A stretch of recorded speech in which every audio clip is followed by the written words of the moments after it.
शिव जी को तुच्छ दर्शाने के लिए दक्ष ने एक महायज्ञ का आयोजन किया, जिसमें सभी देवी देवता, यक्ष, किन्नर, साधु, संत, ऋषि, मुनियों को बुलाया गया।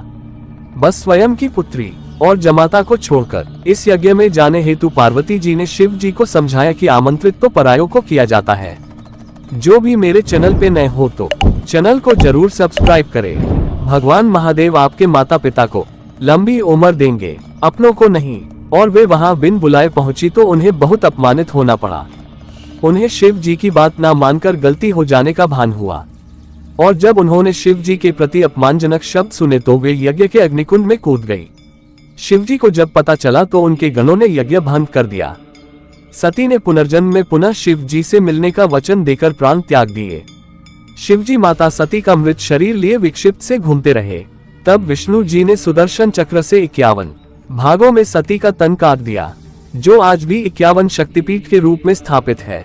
वर्षों वर्ष शिव जी का वियोग कम नहीं हुआ बल्कि बढ़ता ही गया। वे संसार से विरक्त हो गए।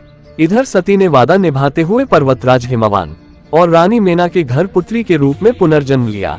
पर्वतराज की पुत्री होने के कारण उन्हें पार्वती नाम मिला। नारद जी ने किशोरी पार्वती जी को जीवन साथी के रूप में शिव जी को पाने के लिए तपस्या का मार्ग बता दिया। तब पार्वती जी ने अपनी सखी को हृदय की बात बताई तो उनकी सखी उन्हें घोर बियाबान जंगल में लेकर गई, जहां पार्वती जी ने अन्न जल का परित्याग करके विभिन्न कठोर से कठोर तप सहस्त्रों वर्षों तक किए। तब शिव जी ने सप्तऋषियों को पार्वती जी को समझाने के लिए भी भेजा।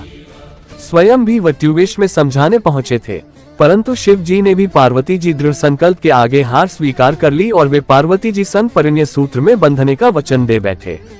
इस वचन को शिव जी ने फाल्गुन मास कृष्ण पक्ष की चतुर्दशी अर्थात शिवरात्रि पर पूर्ण किया। शिव और शिवा का महामिलन शिवरात्रि को हुआ, इसलिए ये दिन महाशिवरात्रि बन गया। कितनी कठिनाइयों को सहन करते हुए महलों की राजकुमारी पार्वती जी पर्वतवासिनी बन गई। पार्वती जी ने एक बार अपने लिए घर की इच्छा भी की, तब शिव जी ने उन्हें लंका बनाकर भी दी थी। तब वास्तुविप्र रावण, जो दक्षिणा में शिव जी को पाने की इच्छा से पूजन करने आया था, पार्वती जी ने सोने की लंका उसे ही भेंट कर दी, परंतु शिव जी को रावण के साथ जाने नहीं दिया। पार्वती जी ने किसी भी जन्म में भोले भंडारी के प्रेम के अतिरिक्त कोई धन वैभव नहीं चाहा, बल्कि जीवन की हर परिस्थिति में शिव जी का साथ सूर्य की किरणों, पुष्प में सुगंध तो शरीर सन प्राण बनकर निभाया। वहीं शिव जी ने भी तो हर जन्म में पार्वती जी की प्रतीक्षा की। शिव जी जो गले में मुंडमाला पहनते हैं, वो पार्वती के हर एक जन्म का ही तो प्रतीक है, जिसे वे हृदय से लगाए रखते हैं।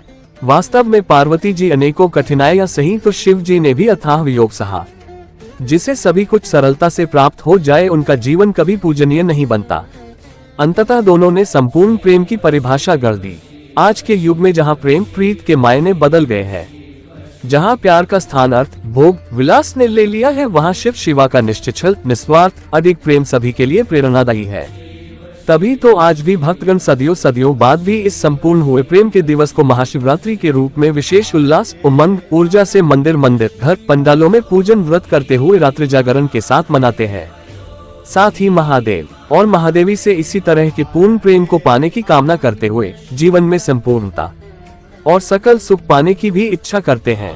इस संपूर्ण युगल जगत के माता पिता का आशीर्वाद सभी के जीवन पर सदा बना रहे। सभी को महाशिवरात्रि पर्व की अनंत स्वस्ति कामनाएं।